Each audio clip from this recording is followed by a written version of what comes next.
Que bom que nós estamos aqui. Estou feliz de ver uma pessoa que eu convidei hoje para vir. Ela chegou, tá vendo? Começou assim, né? A gente já estou dando exemplo. Ela está para vir aqui, ó, há muito tempo. Inclusive veio até para a célula. Olha que coisa linda. Ah, que bênção, né? Você já teve a oportunidade de conhecer alguém, assim, desde pequeno, de repente você vê essa pessoa crescer e vira um doutor, ou uma pessoa assim, um advogado, tal, e você parece que nem consegue crer que aquela pessoa é tão boa. Alguém já teve essa experiência? Né? Às vezes a gente tem, mesmo em casa, às vezes, um parente, né, uma sobrinha, até o próprio filho, filha, e, de repente, a gente vê trabalhando, fazendo cirurgia, né? Eu mesmo posso ver com a minha filha, no começo, assim, eu a via fazendo coisas, vindo contar coisas, a gente parece que não acredita. Falei, não, será que ela é tudo isso mesmo? Né? Saiu daqui, a gente começa a pensar, ou então mesmo algumas pessoas amigas dela, que eu vi criança, né, ali trabalhando, fazendo... E não é só com a gente que acontece isso, aconteceu também com Jesus. Verdade. Porque hoje eu quero falar uma coisa que às vezes a gente ouve dizer assim, santo da casa não faz milagres. Já ouviram essa? Né? Sabe por que é falado isso? Porque Jesus falou, o profeta na sua casa não tem muito valor. A gente vai ler algumas passagens bonitas. Mas Jesus falou exatamente isso, porque ele era um bebê. Nasceu de uma mulher, cresceu num lugar, e as pessoas viram ele crescendo, viram ele indo para a escola, né? Lá na época, naquele local, viram ele vendo os irmãos, as irmãs, e nós vamos ver umas passagens dessas. Mas eu quero dizer, nesta noite, nessa tarde e noite aqui, que santo da casa faz milagre, sim, e que você vai ser o milagre da sua casa. Nós estamos fazendo a campanha sobre a nossa casa. Então, hoje eu quero dizer que você é o milagre da sua casa. E nós vamos ver várias pessoas da Bíblia que foram milagres na sua própria casa. Embora Jesus tenha nos dito, vamos ver, em João 4:44, Jesus disse assim, um profeta não é respeitado na sua própria casa. Mas em Lucas 4, vou ler para vocês, de 16 a 30, tem uma passagem muito linda a respeito de Jesus. Lucas 4, de 16 a 30. Nós vamos falar primeiro de Jesus, que é o nosso principal personagem da palavra, mas nós vamos ver outros que alguns são bem conhecidos, outros nem nome têm, porque é o que acontece com a nossa vida, né? Lucas 4, a partir do verso 16, diz assim, Jesus foi a Nazaré, onde havia sido criado, e no dia de sábado entrou na sinagoga, como era seu costume. E levantou-se para ler. Foi-lhe entregue o livro do profeta Isaías. Abriu-o, encontrou o lugar onde está escrito, o Espírito do Senhor está sobre mim, porque ele me ungiu para pregar boas novas aos pobres. Ele me enviou para proclamar liberdade aos presos e recuperação da vista aos cegos, para libertar os oprimidos e proclamar o ano aceitável do Senhor. Então ele fechou o livro, devolveu-o ao assistente e assentou-se. Só um parênteses aqui. A hora que ele para ali, se nós formos comparar essa passagem que está em Isaías, ali não era um ponto final, tinha mais coisas para serem ditas, mas ele estava dizendo exatamente a profecia até aquele momento. Ele era a profecia. E ele começou a dizer-lhes, Hoje se cumpriu a escritura que vocês acabaram de ouvir. Todos falavam bem dele e estavam admirados com as palavras de graça que saíam de seus lábios. Mas perguntavam: não é este o filho de José? Jesus lhe disse: é claro que vocês me citarão este provérbio: médico, cura-te a ti mesmo. Faze aqui em tua terra o que ouvimos que fizeste em Cafarnaum. Continuou ele: digo-lhes a verdade. Nenhum profeta é aceito em sua terra. Asseguro-lhes que havia muitas viúvas em Israel no tempo de Elias, quando o céu foi fechado por 3 anos e meio e houve uma grande fome em toda a terra. Contudo, Elias não foi enviado a nenhuma delas, senão a uma viúva de Sarepta, na região de Sidom. Também havia muitos leprosos em Israel no tempo do profeta Eliseu.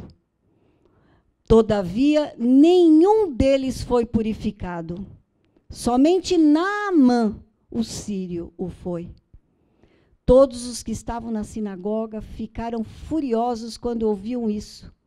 Levantaram-se, expulsaram-no da cidade e o levaram até o topo da colina sobre o qual fora construída a cidade, a fim de atirá-lo do precipício abaixo. Mas Jesus passou por entre eles e retirou-se.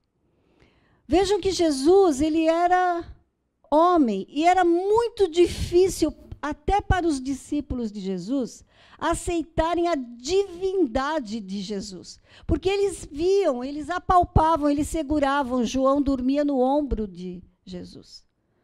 Hoje, para nós, e para muitas pessoas que não creem fielmente em Jesus, não crê que ele foi homem. Creem que ele sempre foi Deus. Mas Jesus foi 100% homem e 100% Deus. E nessa passagem a gente fica muito claro que ele veio mostrar todas as passagens que do Antigo Testamento falava sobre ele. Nós já fizemos uma campanha daquela passagem em que ele começa a falar dele mesmo para os discípulos do caminho de Emaús. Essa é uma passagem que ele com certeza falou para os discípulos, que ele tinha o Espírito do Senhor para pregar boas novas aos pobres, porque foi isso que ele veio fazer. Agora abram em Marcos capítulo 6. Volta um pouco lá, Marcos capítulo 6, vamos ler a partir do verso 1. É muito parecido, mas tem algumas conotações muito importantes aqui. Marcos capítulo 6, verso 1. Jesus saiu dali e foi para a sua cidade, acompanhado dos seus discípulos. Quando chegou o sábado, começou a ensinar na sinagoga. E muitos dos que o ouviam ficavam admirados. Ninguém achava que ele não sabia. Todo mundo ficava perplexo com as palavras que Jesus dizia. Todos eles falavam assim: ele não fala como os escribas e os sacerdotes normalmente. Ele fala como alguém que vivencia, que sabe o que está dizendo. Eles ficavam admirados. Mas eles perguntavam: de onde lhe vêm estas coisas? Que sabedoria é esta que lhe foi dada? E estes milagres que ele faz? Não é este o carpinteiro? Não é este o filho de Maria e irmão de Tiago, José, Judas e Simão? São os nomes dos irmãos dele, filhos de Maria com José. Não estão aqui conosco as suas irmãs? Mulher lá, na época, não era nem contada, nem fala o nome delas. E ficavam escandalizados por causa dele. Jesus lhe disse: só em sua própria terra, entre seus parentes e em sua própria casa, é que um profeta não tem honra. E não pôde fazer ali nenhum milagre, exceto impor as mãos sobre alguns doentes e curá-los. Então, ele Não fez nenhum milagre? Ele fez, alguns. Não fez muitos, mas fez. E ficou admirado com a incredulidade deles, inclusive da família. Os seus irmãos, eles não criam nele. Depois nós vamos ver que creram. Vamos agora para Mateus. Mateus, capítulo 13. Mateus, capítulo 13, verso 54. Chegando à sua cidade, começou a ensinar o povo na sinagoga. Todos ficaram admirados e perguntavam: de onde lhe vem essa sabedoria e esses poderes miraculosos? Não é este o filho do carpinteiro? O nome de sua mãe não é Maria? E não são os seus irmãos Tiago, José, Simão e Judas? Não estão conosco todas as suas irmãs? De onde, pois, ele obteve todas essas coisas? E ficaram escandalizados por causa dele. E Jesus novamente diz aí: só em sua própria terra, em sua própria casa, é que um profeta não tem honra. E não realizou ali muitos milagres, por causa da incredulidade deles. Por isso que a gente ouve muito dizer que santo da casa não faz milagre, porque Jesus ficou falando essas palavras, aí as pessoas já pegam e distorcem isso. Não que ele não fez milagre, ele não fez tantos milagres como ele fez em Cafarnaum, tantas outras passagens que nós sabemos de milagres excepcionais que Jesus fez. Mas nós iremos ver aqui na palavra de Deus, no Antigo Testamento, quantos salvaram as suas próprias casas. Por isso que eu digo que hoje você que está aqui é um milagre na sua casa. Você é o milagre da sua casa. Você é que vai mostrar Jesus às pessoas que estão na sua casa. Se é que Jesus é Senhor da sua vida. Porque se ele não é, ele vai ser hoje. Se ele ainda não for, ele vai ser hoje. Para que vocês possam ser o milagre da sua casa. Porque esta é a quinta semana da campanha sobre a nossa casa. E eu quero que no final da nossa campanha nós possamos dizer a uma só voz: eu e a minha casa servimos ao Senhor. Não é serviremos, não. É servimos ao Senhor.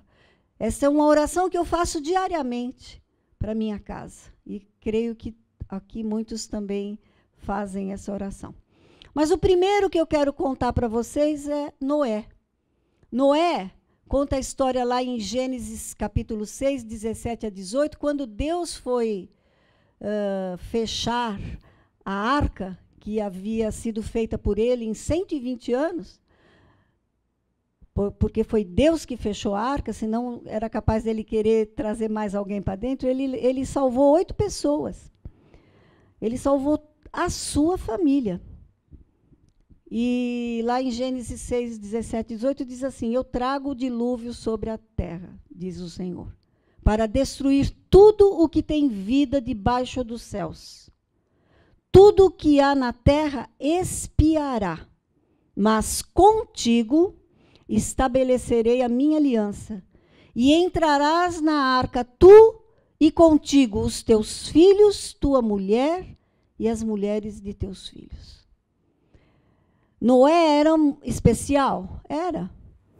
Ele é tão especial que lá em Ezequiel 14, verso 14, diz assim: Noé, Daniel e Jó, ainda que estes, no meio de alguma cidade, esses 3 homens, Noé, Daniel e Jó, só pela sua justiça salvaria apenas a sua própria vida, diz o Senhor. Se o Senhor tivesse que salvar alguém no meio de uma multidão, ele tiraria Noé, Jó e Daniel. Olha como eles eram especial. Noé era especial. Mas ele não só salvou Noé, ele salvou Noé e a sua família, porque ele tinha uma aliança. Ele veio fazendo aliança com o povo, ele veio fazendo aliança com família. Família é um sonho de Deus. Por isso que nós aqui, como mulheres que estamos aqui, nós temos homens também hoje, mas nós temos aqui o privilégio de sermos chamadas de coluna. O homem é a cabeça, mas nós somos coluna. Uma cabeça pode rolar se a coluna ficar balançando. Por isso que a mulher sábia edifica a sua casa e a tola com as suas próprias mãos a destrói. Mas nós somos mulheres de atitude. Nós somos aquelas que fazem a nossa casa se firmar. Nós vamos sempre orar por isso e Deus vai nos ajudar. Ele tem um propósito para cada uma de nós, em nome de Jesus. Outro que salvou família foi Abraão. Lá em Gênesis 19, nos versos 15 e 16, um pouco antes, eu vou ler a passagem, né, que fala de Ló, mas ele ficou tão preocupado quando Deus disse para ele que iria acabar com Sodoma e Gomorra, ele começou assim, mas Senhor, e se por um acaso tiver 50 pessoas boas ali? Aí Deus fala, se tiver 50, por causa desses 50 eu não acabo com a cidade. Aí ele fala, mas e se faltarem 5 pessoas dessa?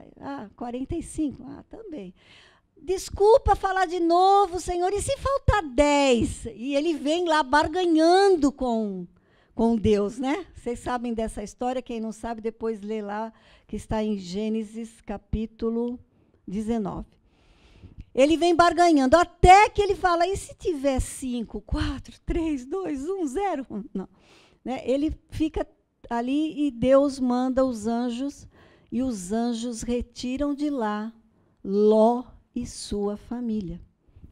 Diz assim a palavra, de madrugada, os anjos insistiram com Ló, dizendo, arrume-se depressa, pegue a sua mulher e suas filhas e saia daqui, para que vocês não morram quando a cidade for destruída.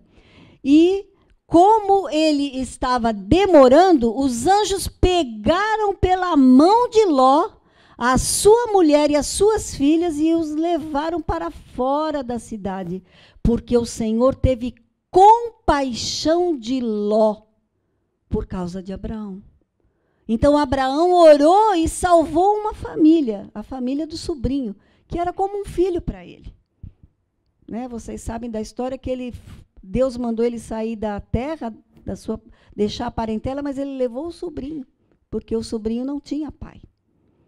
Então, Abraão também era um homem especial? Sim, ele era um homem tão especial quanto nós somos para Deus. Porque hoje Deus olha para nós da seguinte maneira, ele não vê como você chama? A Vanessa, ele não vê a Vanessa, ele vê Jesus na Vanessa. Por isso que nós somos especiais, ele não vê a nossa humanidade precária, ele não vê a Aline, não. Viu, Aline? Ele olha e não te vê, porque nós somos cheios de defeitos, mas ele vê Jesus em nós. Por isso, nós também somos especiais. Assim como Abraão era pai da fé, amigo de Deus, ele salvou uma família. Outra pessoa que salvou muita gente foi José. Essa história está em Gênesis, a partir do verso 39 até 50. Ele salvou os familiares dele, salvou a nação, porque senão iam morrer e não teria a nação Israel, e vários povos, porque ele era um homem especial também. Ele é tipificado como Jesus, que salvou muita gente, assim como Jesus nos salva hoje. Por que ele era especial? Lá em Gênesis 39, 3, diz que o dono de José viu que o Senhor estava com ele e o abençoava em tudo o que fazia. O Senhor estava com José e abençoava tudo o que ele fazia. Ele foi um homem especial. Mas será que só homens assim muito especiais teriam esse privilégio? Não. Tem uma aqui agora, uma mulher, que inclusive fala-se várias vezes, até no Novo Testamento, que ela era uma prostituta. Raabe. Raabe salva a sua família. Ela é mencionada em Hebreus 11, 31, como, pela fé, a prostituta Raabe, por ter acolhido os espiões, não foi morta com os que haviam sido desobedientes. Então, uma prostituta que tem um encontro com o Senhor, Deus não vê mais ela como uma prostituta. Além de salvá-la, porque ela foi bondosa com os espias que tinham ido ver Jericó, ela não só é salva, como a sua família também, como ela faz parte da genealogia de Jesus. Lá em Mateus, capítulo 1, verso 5 em diante, tem a genealogia de Jesus. E o rei Salmão, que gerou o bisavô de Davi, Salmão gerou Boaz, Boaz a Obed, Obed a Jessé, que foi pai de Davi. Ele se casa com Raabe. Então, Raabe, de uma prostituta, ela vai casar com um príncipe de Israel, para fazer parte da genealogia de Jesus. Ela não sabe disso, a gente está sabendo aqui, porque nós tivemos acesso. Mas um dia ela vai saber, naquele grande dia onde nós vamos estar diante do Senhor. E eu falo sempre isso, eu acho assim, que lá no céu deve ter um monte de videotape para a gente assistir essas coisas, inclusive da nossa vida. Coisas que a gente nem sabe que por pouco a gente sofreria um acidente, por pouco a gente teria sido assaltado, mas veio lá um anjo, tirou a gente daquele lugar, tirou a gente de coisa, e Deus vai mostrar tudo isso em videotape para a gente. Não está escrito na Bíblia, não. Isso eu estou falando porque eu que penso, porque deve ter, né? Se aqui a gente faz coisas desse tipo, gravando coisas antiguíssimas, você acha que lá no céu não vai ter um mega power computador com RAM, não sei, mega RAM, memória RAM, sei lá, alguma coisa. Agora HD, sei lá, muita coisa diferente vai ter lá. E com muita potencialidade, com certeza. Nós vamos ver o mar abrir, Jordão abrir, ver o pessoal passando a pés enxutos. Acho que vai ser muito lindo. Nós vamos ter muita coisa para ver. Aliás, nós vamos ter tempo, que vai ser a eternidade toda, né? Glória a Deus. Então, antes de passar para a próxima pessoa, eu quero até ler aqui, porque no Mateus, que eu falei, Mateus 1, a partir do verso 5, diz assim: Salmão gerou Boaz, cuja mãe foi Raabe, a prostituta. Boaz gerou Obed, cuja mãe foi Ruth, a moabita. Obed gerou Jessé, e Jessé gerou o rei Davi. Vejam que Mateus fez questão de colocar as mulheres. Inclusive, Davi gerou Salmão, cuja mãe tinha sido a mulher de Urias, que ele teve um adultério aí. Até ele mostrou tudo, porque a Bíblia não esconde nada, não. Todo pecado é colocado aqui, mas todo pecado que você confessa e se arrepende, ele é perdoado.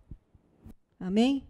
Com certeza, todas essas pessoas aqui fazem parte desse privilégio de arrepender-se pelas coisas que nós fizemos. E Ruth também salvou. Salvou quem? Noemi, a sua sogra. A Ruth diz lá em capítulo 1, verso 16 e 17. Ruth, porém, respondeu para Noemi: não me proíba de ir com a senhora, nem me peça para abandoná-la. Onde a senhora for, eu irei. E onde morar, eu também morarei. O seu povo é meu povo, e o seu Deus será o meu Deus. Onde a senhora morrer, eu morrerei também ali e serei sepultada. Que o Senhor me castigue se qualquer coisa a não ser a morte me separe da senhora. E, como a gente viu, ela também fez parte da genealogia de Jesus. Mas ela lutou, ela foi com a sogra, voltou para o local onde tinha um resgatador para para que Noemi pudesse receber tudo de volta do que era dela. Esther, outra pessoa que salvou todos os irmãos israelitas. Teve alguns percalços, e se nós fôssemos falando, nós vamos ver vários. No Novo Testamento, nós temos André, achou seu irmão e disse lá, vem ver quem nós encontramos. Está em João, capítulo 1. Eu acho linda essa passagem. João, capítulo 1, versos de 35 a 42, a gente vai ler. Olha que coisa mais linda, que nós temos que ser dessa maneira. 31.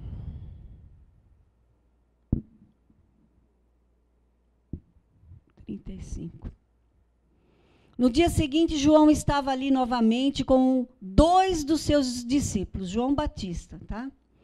Quando viu Jesus passando, disse, vejam, é o Cordeiro de Deus. Ouvindo-o dizer isso, os 2 discípulos seguiram Jesus. Voltando-se e vendo Jesus, que os 2 o seguiam, perguntou-lhe, o que vocês querem? Eles disseram, Rabi, que significa mestre, onde estás hospedado? Respondeu ele, venham e verão. Então foram por... Vinde e vede. Aqui o meu é vinho e verão. Então foram por volta das 4 da tarde, viram onde ele estava hospedado e passaram com ele aquele dia. André, irmão de Simão Pedro, era um dos 2 que tinham ouvido o que João dissera que havia seguido Jesus. O primeiro que ele encontrou foi Simão, seu irmão, e lhe disse, achamos o Messias, isto é, o Cristo, e o levou a Jesus. Jesus olhou para ele e disse, você é Simão, filho de João. Será chamado Cefas, que traduzido é Pedro. Que tipo de salvamento foi esse? O melhor dos salvamentos. Porque se ele levou Jesus, se André levou Simão a Jesus, ele levou salvação eterna para André. André levou para Simão. Outra pessoa não muito conhecida, que eu achei até porque eu estava procurando, né? Não que eu soubesse. Alguns eu já tinha lembrado. Primeiro nós vamos ver um que é mais conhecido, Cornélio. Todo mundo já ouviu falar da história de Cornélio? Quem não ouviu, eu conto rapidamente. Cornélio era um grande general de algum lugar que ele era fora de Israel. Ele tem uma visão de anjo, e esse anjo fala, chama Pedro, que está lá na casa de Simão Curtidor, e fala para ele vir falar de mim para você. Mas ele era um bom homem, que orava e dava várias esmolas às pessoas. E nesse momento em que está acontecendo isso com Cornélio, está acontecendo também com Pedro um êxtase dele ver coisas que eram impuras para os judeus. Mas daí, Deus fala 3 vezes para ele, não fale que é impuro aquilo que eu purifiquei. E ele fala, o que será que é isso? E de repente chegam então as pessoas que Cornélio mandou lá para ir buscar. E aí Pedro vai na casa e entra dentro da casa de um ímpio, que não era judeu. Ele fala assim, nossa, eu vou entrar aí, eu sei que não posso, mas Deus mandou eu fazer isso, eu vou fazer. Por isso que a gente tem que obedecer quando Deus manda, né? E ele entra lá, começa a contar sobre Jesus, sobre a morte de Jesus, e de repente o Espírito Santo vem, porque era uma célula, sabe? Ele chamou toda a vizinhança para vir para a célula. Falou, olha, vem cá que vai ter uma reunião de oração aqui. E aí estava lá aquela célula linda, cheia, lotada, e o líder que foi convidado para dar a palavra era Pedro. E aí o Espírito Santo desce e todos são tomados pelo Espírito Santo, e ele fala assim: agora o que nos impede de nós sermos batizados? Eles foram batizados no Espírito, e também foi ele e toda a casa batizados na água, através da profecia de que nós seremos salvos. E ele salvou a família, os vizinhos, toda a parte que fazia contato com ele. Por isso que nós estamos aqui. Porque todas as pessoas que estão ao nosso redor têm que olhar em nós e enxergar Jesus, e a gente tem que convidar essas pessoas para vir ao culto, conhecer a palavra, conhecer principalmente Jesus. O próximo é um homem chamado Crispo. Está em Atos 18. Esse é desconhecido, assim como nós somos desconhecidos. Se algum dia alguém falar de a fulana de tal, aquela que falava aquilo, tal, uma pessoa desconhecida no mundo. Esse Crispo podia ser conhecido na época, mas na Bíblia não se fala muito dele. Crispo, Atos 18:8. Diz assim: Crispo, chefe da sinagoga, creu no Senhor Jesus, ele e toda a sua casa. E dos coríntios que o ouviam, muitos criam e eram batizados. Ele não só creu, ele e a casa dele, como ele foi para Corinto e falar sobre Jesus. Olha que beleza. Quantas pessoas ele salvou falando de Jesus. Aí, se nós fôssemos continuar, teria Lídia, que também estava orando, não conhecia Jesus, mas Paulo chegou lá, tingia tecidos, estava lá lavando no rio. Paulo falou: opa, dá para a gente fazer uma oração aqui, falar de Jesus para essas mulheres. E Lídia aceitou Jesus e foi para a casa dela, falou: se vocês confiam em mim, vão comigo, vamos para a minha casa. E foi. Outra pessoa que salvou o seu próprio filho, nós que somos mãe, a mãe e a avó de Timóteo. Está lá em Timóteo, primeiro capítulo, verso 5. A mãe e a avó de Timóteo, elas tinham uma fé tão grande que levaram o Timóteo a ter a mesma fé. Por isso que Paulo fala, a fé que estava em sua mãe e sua avó Loide. Timóteo 1:5. Toda a boa consciência que a gente tem de levar a palavra para a nossa família. Às vezes nós vamos nem poder falar. Às vezes você não vai conseguir falar na sua casa.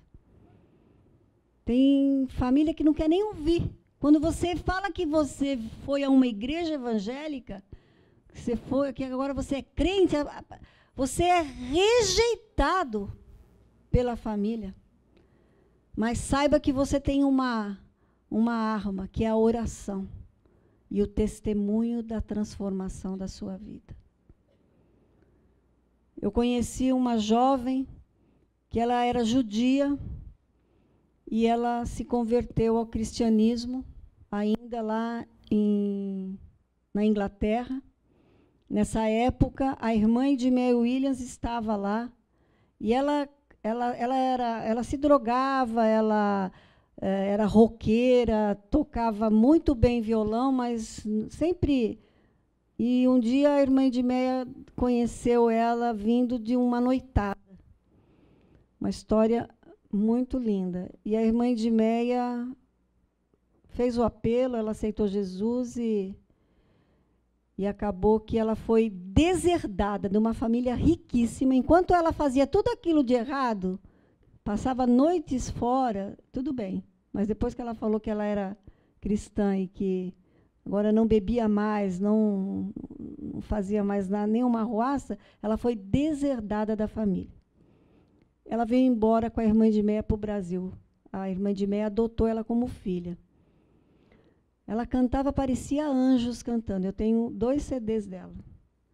Só que ela teve um câncer e faleceu o ano passado. Mas antes de falecer, a família toda dela teve o testemunho da vivência dela aqui no Brasil e o trabalho que ela fez com a irmã Edmeia.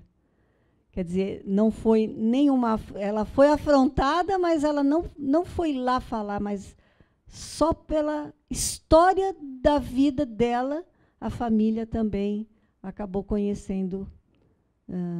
E eles eram todos judeus. Agora são todos cristãos. Só que, infelizmente, ela não teve a oportunidade de ver esse acontecimento. Eu não sei se ela teve... não sei se ela voltou lá, a história eu não me lembro direito, mas eu só sei que a família conseguiu fazer até uma visita para ela aqui no Brasil. Então, você não precisa falar, mas o seu testemunho de vida, a sua mudança de vida, que é, na nossa casa, o mais difícil, né? Porque lá a gente não... Está o tempo todo. E se alguém que está lá longe falar que vai atirar uma pedra na gente, a gente sabe que não vai acertar. Mas as pessoas que estão perto são aquelas que acertam a pedra, né? Uma palavra, um gesto, um olhar, uma maneira difícil de tratar a gente. E, às vezes, a gente cai na pilha. E aí, o diabo logo usa a boca da mãe. Você não é crente? Você não falou que você é transformada? Bem desse jeito, né? Mas a gente sabe que a oração move o coração de Deus. Então, se nós queremos poder, nós temos que orar.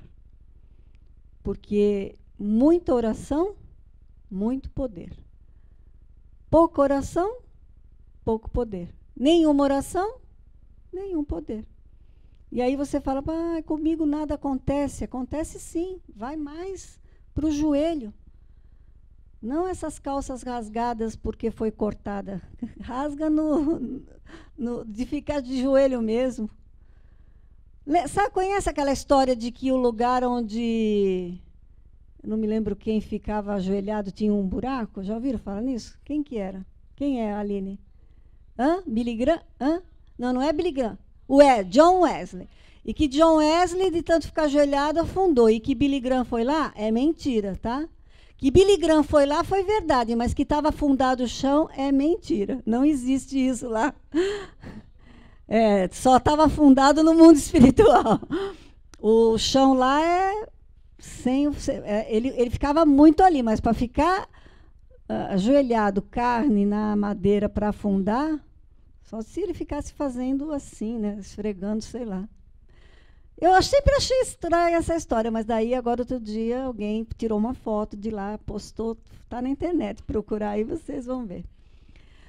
E aí tem sempre gente querendo ridicularizar, mas eu sei que não precisa ridicularizar. Eu sei que o Wesley foi maravilhoso e Billy Graham mais ainda, né? Mas também não precisa exagerar. Acho que as pessoas começam a exagerar. Você tem que ser um intercessor. Porque Jesus, ele fez tudo o que ele fez, e até quase no final da sua peregrinação, ele não era considerado Deus ou o Messias pela família. A família não cria nele. Vejam que tem uma vez que a família vai até um lugar onde ele está ministrando, e as pessoas falam, sua mãe e seus irmãos tá lá fora. Jesus, que ele fala? Quem é minha mãe, quem é meu irmão, são aqueles que me obedecem. Significava que eles não obedeciam a ele ainda. Mas depois da sua ressurreição, eles creram em Jesus. Maria estava junto com os 120 pessoas quando eles estavam em Atos, quando desceu o Pentecoste. Maria estava lá, ela orava também. A mãe dele sempre guardou as coisas no coração. Mas às vezes tinha uma incredulidade também. Por quê? Porque ela viu aquele bebê, amamentou aquele bebê, ela falou, será mesmo que ele é Deus? Embora ela soubesse, ele foi gerado em mim de uma maneira diferenciada. Os seus irmãos também creram nele depois. Tanto é que Judas e Tiago, que são livros aqui, são os irmãos de Jesus. Tiago diz lá no primeiro, irmão, Senhor e servo e irmão de Jesus. E Judas, irmão de Tiago. Eles escreveram as cartas do Novo Testamento. Por isso que hoje não tem nada para tocar, nem para musiquinha, não, né? Por isso que hoje eu queria que você soubesse que você é o milagre da sua casa. Eu sempre gosto de perguntar, porque às vezes você ainda não entendeu. Você, por um acaso, ainda não entregou sua vida a Jesus? Tem alguém que ainda não fez essa oração de entrega da sua vida a Jesus aqui? Levanta uma das suas mãos. Eu acho que todas fizeram, né? Glória a Deus. Então você é um milagre. Você é o milagre, não um. Você é o milagre. Eu acho que eu vou até mudar o título. Você é o milagre na sua casa. Por isso, nesse momento, eu quero que você feche seus olhos. E peça para Deus estratégias especiais para as pessoas especiais da sua casa. Porque são elas que precisam de você. São elas que vão para o céu com você. São elas que a eternidade vai permanecer contigo e com eles para sempre.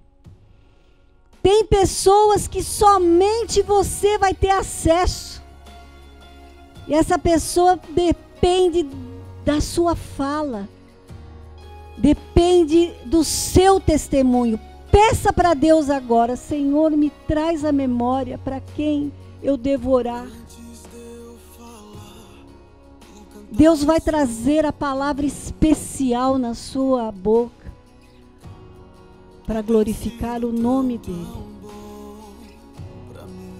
Por isso eu quero que você ore comigo dizendo, eu sou, pode falar, eu sou um milagre na minha casa. E eu serei testemunha para levar os da minha casa até Jesus. Eu faço essa oração a Deus no nome de Jesus. Amém.